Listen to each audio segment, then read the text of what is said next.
Welcome back to Punch Drunk Nerd, the podcast where three friends, three amigos, three bambinos come together to talk about nerd shit. This week we are talking about 28 years later, the Bone Temple. That's it. That's all we're going to talk about this episode. We also have an episode where we do our top 10. That could have happened before this episode or after this episode or maybe on the same day. I don't know. But look, go to our Instagram, YouTube, everything at Punch Drunk Nerd. But today we're going to talk about the Bone Temple. Miguel and Ed surprised me with this. I didn't realize we were doing the Bone Temple this week. I was already trying to watch all these other movies. Well, but we snuck it in. It was more so I did a double feature. I wanted to see that, and I knew I was also going to see Marty Supreme. So I was like, I just for myself was going to see it. Yeah. I didn't mean to pressure you into it, but I see you, brother. Yeah, and I just had a friend who I went to go see 28 years later with, who was like eager to see it opening day. And it just so happened that it was okay. So I went to go see it with them. You can't trust the internet these days either. So. That's the thing, especially because this one is like, they're really trying to push you to go see it in the theater. So people are talking about it. And sometimes people forget that word of mouth also means like, but that doesn't mean you can spoil the whole movie in a tweet, you know? Yeah. But yeah, it was a movie I was already kind of like I liked the last one, and I'm gonna talk more about that in a little while, maybe in the next episode. But I was hearing good things the first couple of days about this one. Yeah. And I was like, oh, I need to go see this because I don't want it to be spoiled for me. Yeah. And I will say, I mean, obviously, for me anyway, the last one ended on such a note that piqued my interest to see where that story was going. I was going to see it eventually. It just happened a lot sooner than I anticipated. But like Louise, I had just fully planned on watching 2025 movies all weekend.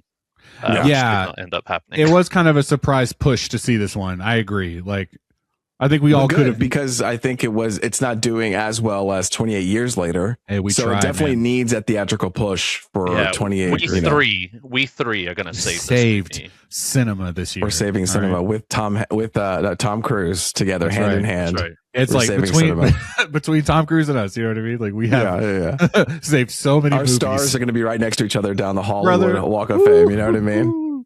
Tom's like, have you guys heard about this podcast? All right. Well, no, okay, so let's just get right into it. What do you guys think about 28 years later, Bone Temple? Ed, you saw it first. You want to go first?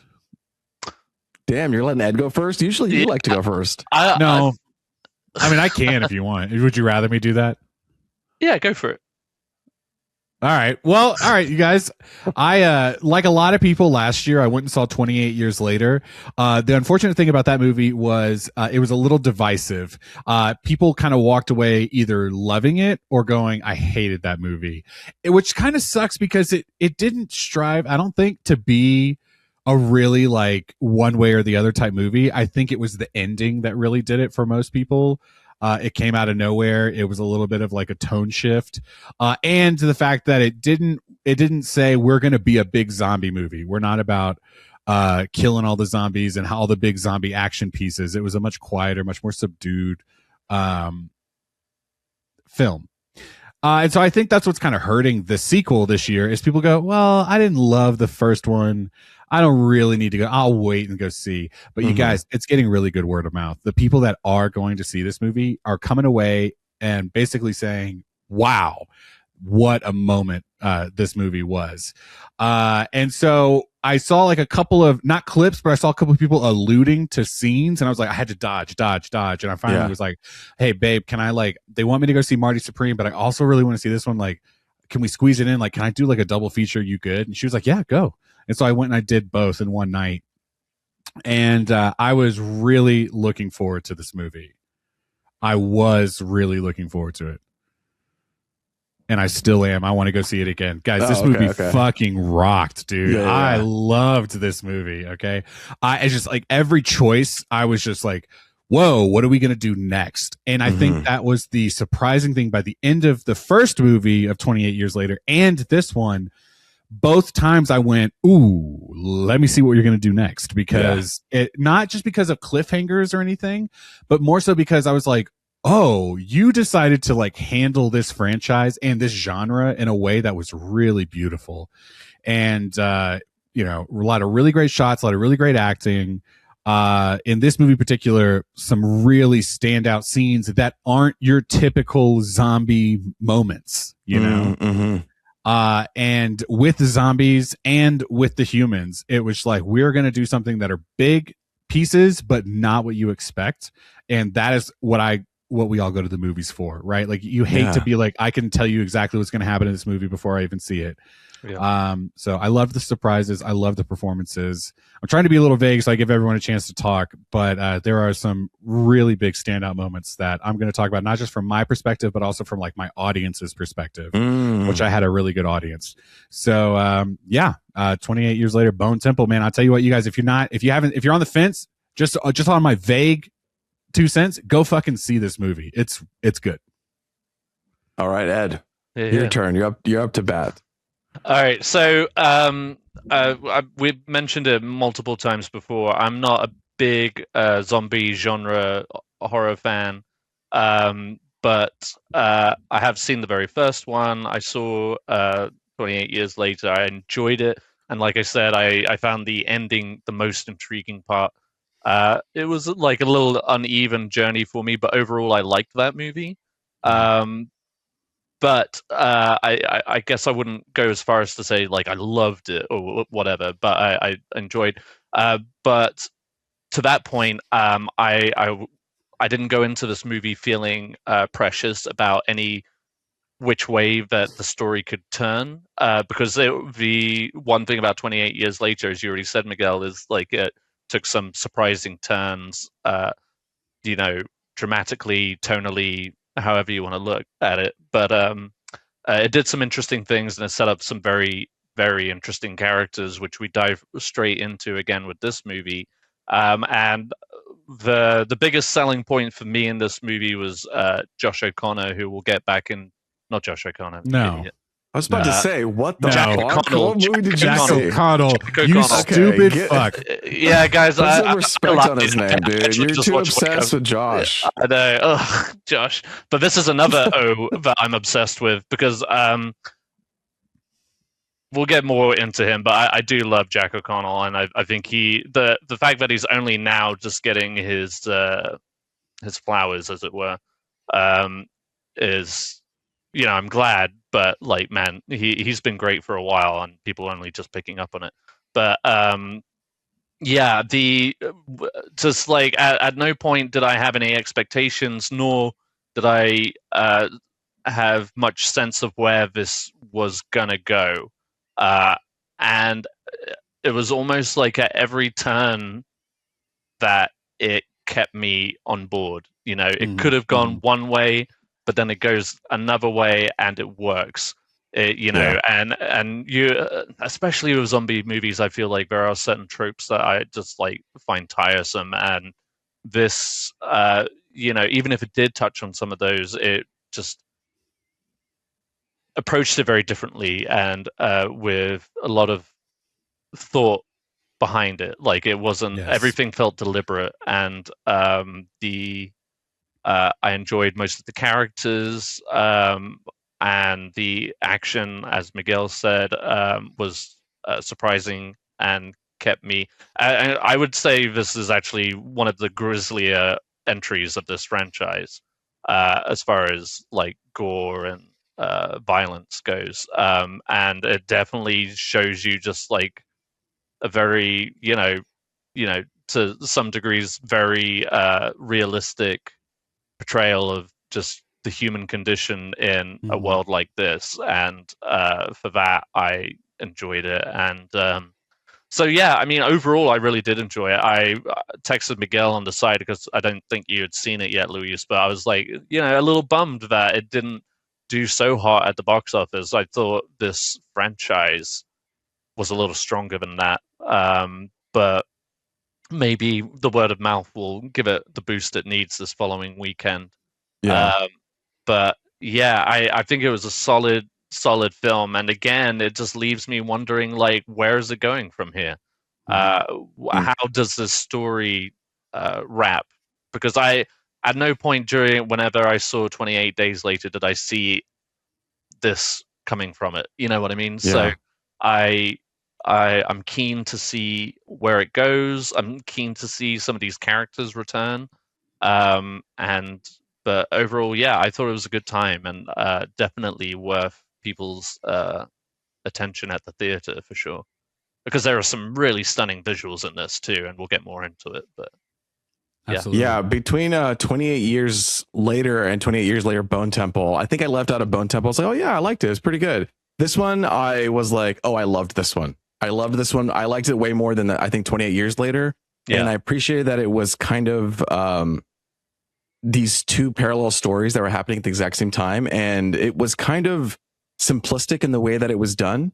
I felt like the other one, it was like kind of trying to throw some like toss and turns and what's going on with the mom and what's the relationship between the dad and the mom. And then it asked all these questions. And I felt like this one was just some beautifully simplistically straightforward in their two different stories and how they were like an inversion of each other where, you know, you have, and I'm going to start rolling into spoilers because I'm the last one, you know, giving my thoughts, but like how, you know, yeah, we're used to seeing these zombie tropes, but here I love how Alex Garland is exploring different visuals and imagery with Samson, you know, as he kind of returns to his human self with the help of Ray Fiennes' character, him looking at the moon, him touching the rain, him doing all these very human things and coming out of that shell. And then on the opposite side, you have the Jimmies who are becoming, you know who the real monster is? The humans, you know what I mean? You're kind of classic. That is a very classic trope. And that was something that going into it was like, oh no, am I going to hate this or not? And I think they still played it really beautifully as the two kind of intersected. I really appreciated the filming of this one. It did tonally feel different than the first one. But I loved it. There isn't a lot of like zombies that we're dealing with. And there's a moment where we're just like in a house and we're having a conversation. And I know that happened in the first movie, but for some reason, this just felt so like British and grounded and like dark shadows and the way that they were using like long lenses to make it feel tighter. I just loved it. It was brutal.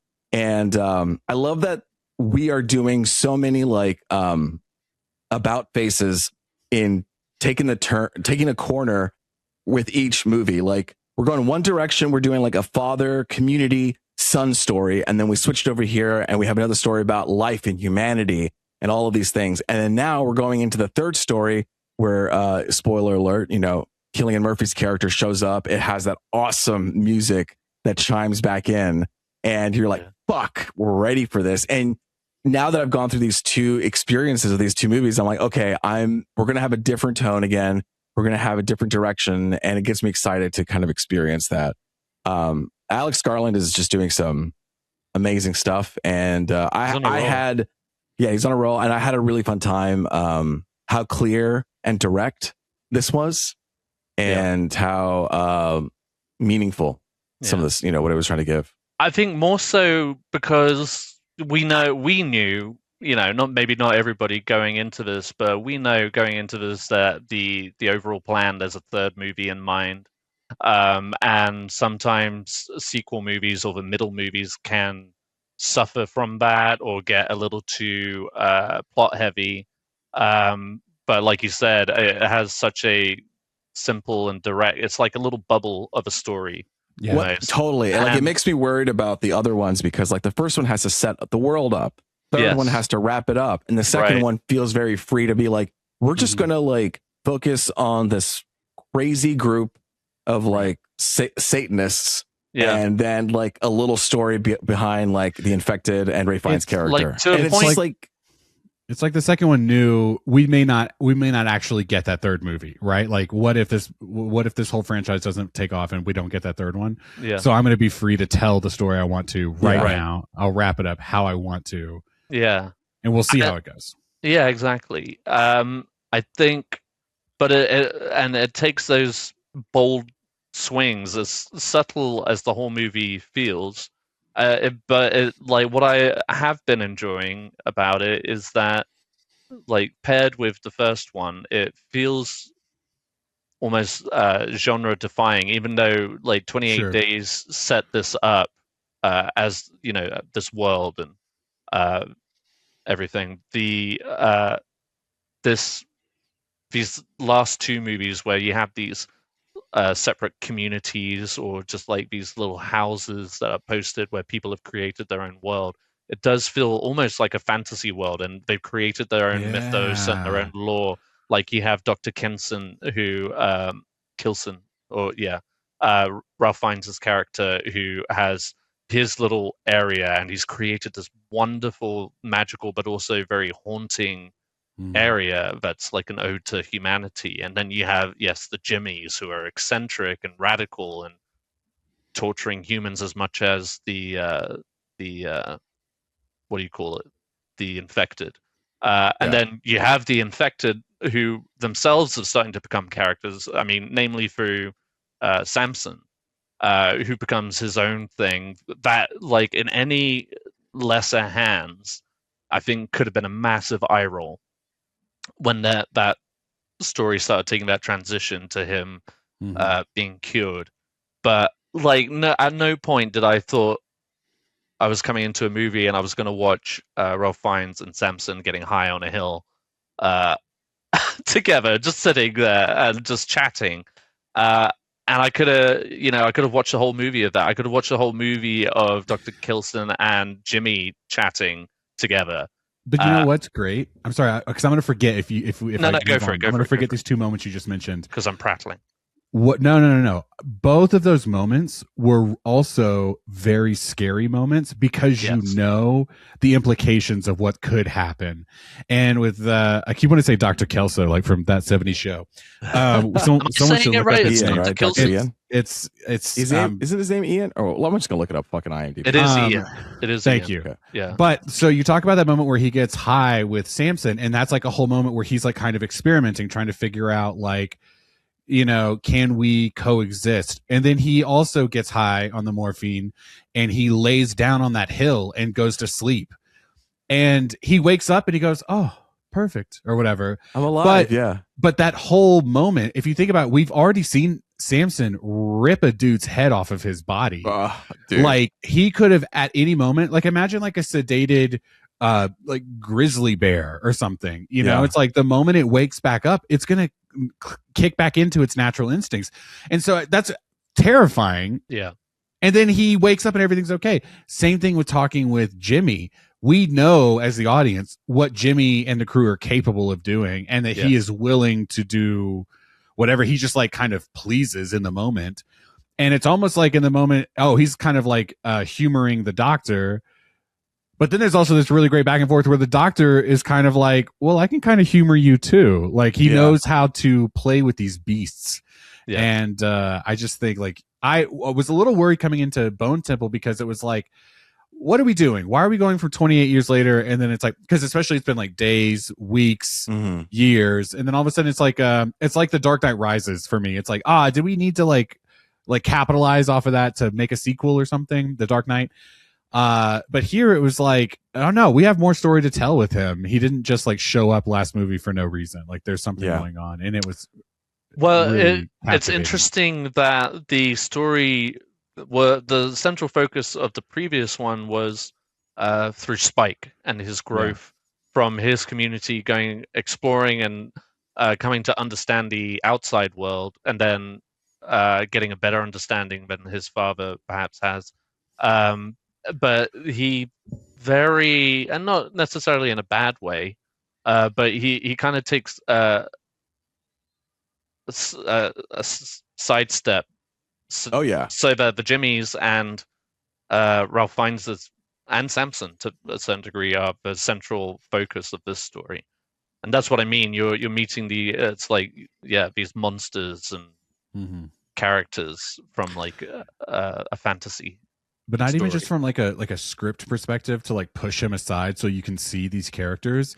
There was like a very valid reason we weren't seeing Spike so much in this movie. It's because he is a child. Like he is this like scared little boy, in this like group of monsters, and he's kind of like for the whole movie is like, I'm just trying to keep my head down. Like he was very confident at the end of the first movie, like ready to go into the world, and we could have had that whole movie, right? Oh shit, Spike's like the man now. He's like figured out how to do this. But it like very quickly reminded you, like, no, this is a child, and he is alone, and he is like doing anything to survive. And in this moment, it is being quiet. It is like he's killed an infected, but he hasn't actually killed a human before, which is a whole other level of consciousness. If the zombies are killing people, well, there's a reason, right? But when there's humans doing what they're doing to other humans, like that's otherworldly to him. Exactly. You know? I think, can I give you guys just like a little fun fact, I guess? I was listening to an interview with them. So the actor who plays Spike, he was 13 when they started shooting these two movies. Mm-hmm. And in England, the movie rating system goes like 12, 12A, 15, and 18. And there you cannot go like it's not like an R where if you can go see an R-rated film with the presence of an adult or whatever. So he is now 16 roughly, but he's still technically too young to actually see this movie. So he has seen it, obviously through private screenings and stuff, but at the London premiere he could not watch it. What? So, yeah, you have to skip out on it because it's illegal. Wow. I thought that was just a funny little. I love note. that for some reason, like movie laws are so strict. Yeah, you know what I mean. seriously. Like shout out London, I guess. Like, it's the law. Legally, legally, you're not allowed to. When you're old enough to drink, you're old enough to see a movie. That's what we say. That's so interesting. Wow. Yeah. Well, even for you guys know me. Like, kid actors can be really like make or break. And he's, I don't know his name, but I'll just call him Spike. Man, he's so good in these movies. Spike. Yeah. I really liked him. His name's Jimmy now, but I really liked him in both of these movies. So. Yeah. I mean, stellar performances, honestly, all around. Like, obviously from Spike, but also to Samson. Like the way that him going around and having his awakening. So obviously, in like the first movie, I loved this like introduction of alphas. I thought that was really scary. They had that really great moment where he gets like chased. They get chased across the bridge as the water's coming in. Love that moment. But when I saw like the interviews for this movie, I remember thinking like, oh, I guess Samson's going to be a bigger character, and he's all talking about how like I have all these scenes with. Oh, you heard him talk like that? The actual person? Yeah, the actor. Oh, okay. Like talking about Lewis Perry is his name. Yeah, I never liked to hear. Yeah. I've got all these scenes with Ray Fiennes, and I was just like, like where is this gonna go? But that was awesome for me because then when it all unfolded, I was like, oh my god, this is beautiful. Just two dudes getting high on a hill, you know. And there's a really great, if you like watch his like body. Which I know the big joke is like, oh, he's naked the entire time. But like, there's a moment as he's getting cured, like there's a couple of steps of him getting cured where his like eyes clear up. Mm-hmm. Yeah. And it's just like, oh my God. Like there was a moment where it was like, I'm gonna give you an example. You know, in Batman Returns, where Michael Keaton is talking to Michelle Pfeiffer and he's about to take his mask off and then they cut away and they cut back and his eyes are clear. Yeah. And he rips the mask off. It almost felt like that because I couldn't tell, like, wait, did they forget the makeup in this scene? Like, what's going on? Like, but then I was like, oh, he's like clearing up. Like he's starting to see the world. Right. And we even like see a very quick POV of him, like, as he like attacks that guy, you know, he looks like a blur. Almost, I keep mentioning Batman references, and I'm really sorry, but like in Batman Begins, like when you're under like the influence and you see like the monster effect of these people. Yeah. Oh yeah. You know, like through his. That was also very. See, they go into it like they don't over talk it. I mean, obviously, it's just like really one character who's unfolding this and relaying it to essentially a mute character through Dr. Kelson. But yeah, I mean, it was gradual, and then like the subtle things like him grabbing the loincloth and stuff like that, and then eating a raspberry or a blackberry. Yeah. Did you notice that I didn't notice? Someone pointed out after the fact, the berry he eats. Apparently, he then like wipes his hand afterwards, which I didn't catch. But I was like, what? What a small he started way to washing his hands too. He was in the river and he was cleaning his hands from all the dirt. So he was like becoming aware, and then he clothed himself. It was almost like, I mean, maybe not. I don't know if this is the comparison they're trying to make, but with like Adam and Eve, like when they had an apple, there was like shame. And so they then clothed themselves and they washed themselves and they to kind of right. No, absolutely. When he got dressed, that's what I was thinking they were kind of. I'm sure, and I'm sure that's intentional. I mean, the name Samson already is a biblical reference. But but also like giving him and Dr. Kelson like some really genuinely touching moments. Like my jaw dropped when he was about to kind of give him the gift of death, as it were. But then he utters the word moon. Dude, my mouth dropped too. I was like, that's so beautiful and so touching. And like Ralph Fiennes' reaction to it too is very touching.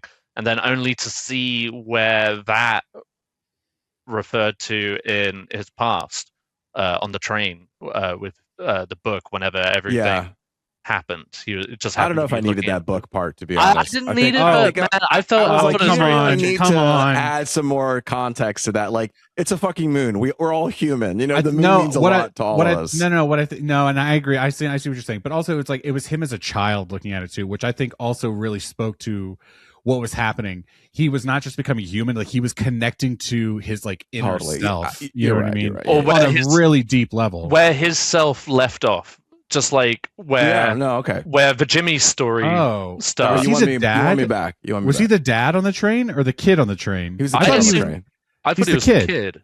Yeah. Well, that's what I was saying. Like he was the kid in that moment, and then it was like he kind of also jumped to his like adult self. Yeah. Right. Yeah. Right. Yeah. That was the moment. That's the only thing I want to mention. And was my audience and me included. We all gasped when he turned to like the ticket taker and was like, "I don't have a ticket." Yeah. Everyone just went, and obviously, like we had heard him utter the word moon, but it was like when he like spoke a full sentence, it just like it shook everyone in their seats. Yeah. And that's when I was like electrified. I was like, oh, we're all locked in right now. Like, that was a great moment. And in that moment, I love how they build, because they're like, I love how they build this zombie attack again too, where he's there and then they creep in, and then you're having this thought of like, are they going to bite him? Like, they're cool, right? Everyone's kind of infected, but then they see the difference. They attack him, and then I'm like, oh shit, I hope he doesn't get infected. Vomit on his face. Like, okay, well, I hope he doesn't get scratched. Well, I hope he doesn't get bitten. And it's just the way they keep escalating that to the point where like, and this, and this, and this, and how he still maintained kind of his composure, and who he is. I am curious to see what happens in the third movie, because he did, medicate him with that medicine. But is it going to wear off? It's going to kind of wear off, right? Is kind of the way that I think of it, like, or the drugs do. Made that comment of, I know it was morphine, so it was a separate thing, but he did kind of comment on, this is all limited. Like, we don't have like an unlimited supply of this. Yeah.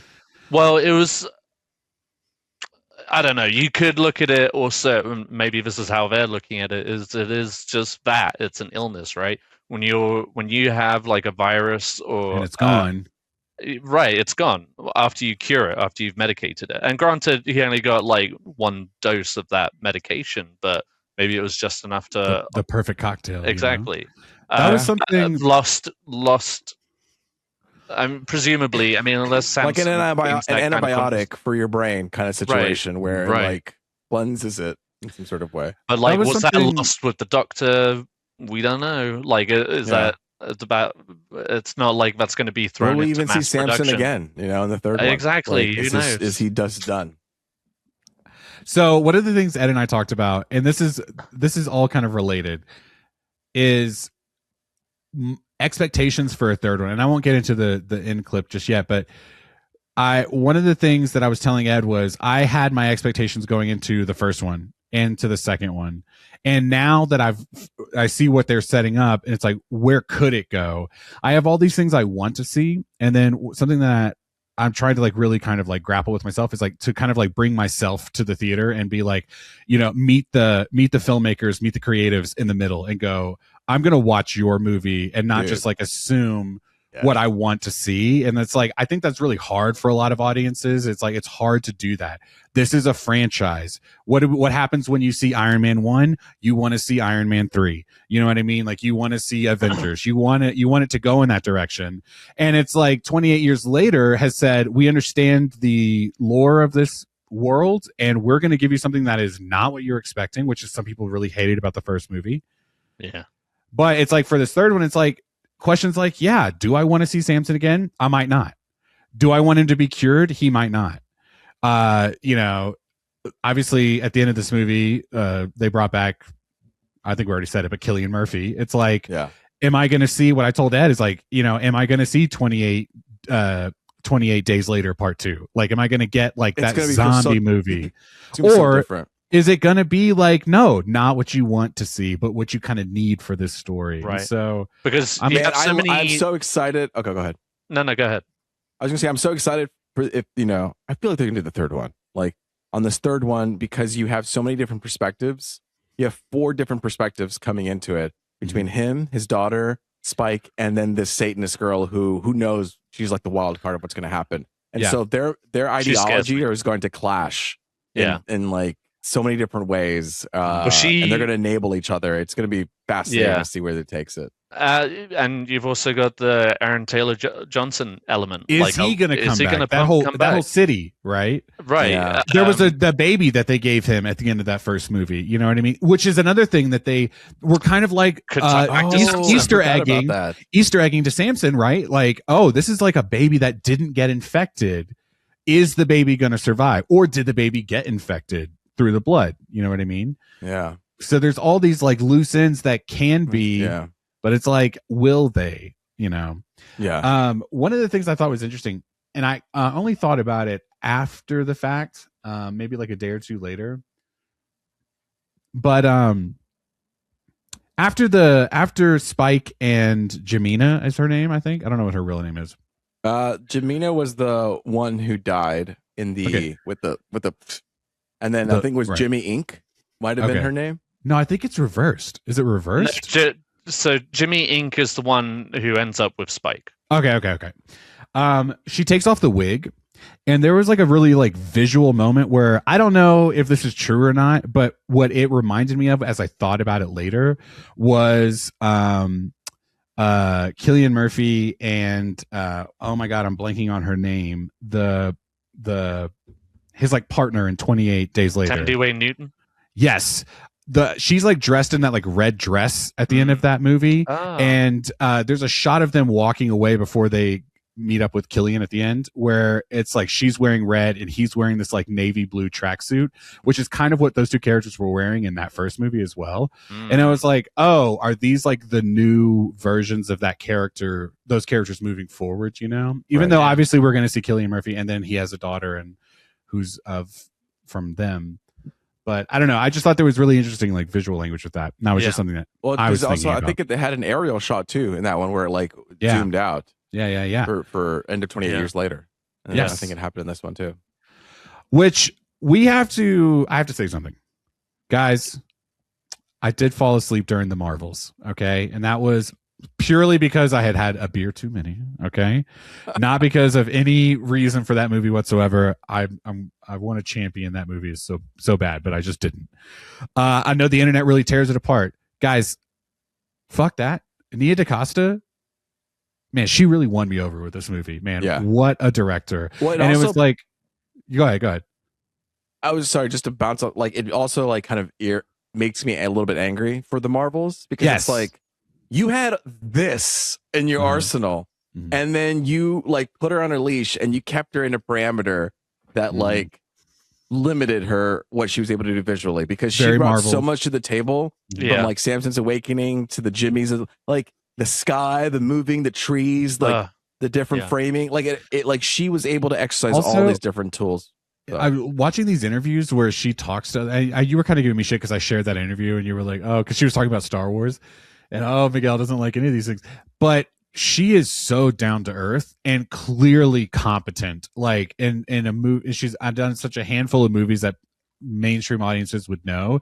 It's like, yes, get her behind the camera on as many films as possible. Like she's got such a great sense of, I don't know, what she's doing. And if this is an indication of like where she can go, I'm just like, let's keep going, you know? Yeah. Yeah. So Nia DaCosta, I'm shouting her name from the rooftops. I'm sorry about the Marvels, okay? But I'm a believer, okay? Prove it. Go back and watch the Marvels. I'll do it right now. That's fine. See you next week, folks. It's okay. Oh, God, sorry. Wrap this up. All right. What an episode. Yeah, what an episode, guys. Anything else we want to say about Bone Temple? Bone your temple. Oh my God. Tune in I'm looking forward to Jack O'Connell. Didn't mention him that much, but I thought he was fantastic. Oh my God. I was surprised. I thought he was going to have like a Captain Hook moment where his wig comes off. But no, that's just like his fucking hair. His hair. And I would say he also, well, probably not, because I think everything that happens to him is happening off camera as far as Samson is concerned. But yeah, shout out to him. I thought he was fantastic. He's just like, he just fills you with so much dread. He's unpredictable. But then also the whole time I was just like, man, what a fucking juicy role for Ralph Fiennes to have. Like, who would have thought coming into this movie that he would have had his own fucking rock, like, operatic moment? I almost don't even want to talk about it because I'm like, go see that. Go see it. Yes. It's like, so good. You see the poster, the first poster, and you're just like, that looks like a war boy. You don't even comprehend that it is Ralph Fiennes when you look at it. You just like, look at that guy. But man, he's jacked. Look at that guy. Look at that guy. Like, but he's just like eating it up, and he does such a good job. So yeah, solid cast. Go check it out in theaters, people. What an episode, guys. 10 out of 10 for this one. And if you want to listen to our top 10, well, then go back to youtube.com/@punchdrunknerd or wherever you listen to podcasts, and you'll be able to catch our top 10. But until then, it's been me, Luis Gonzalez, and with me has been Miguel Sanchez. And Deadpool. And until next time, later, Gators. Later, Gators. Oh, how's that?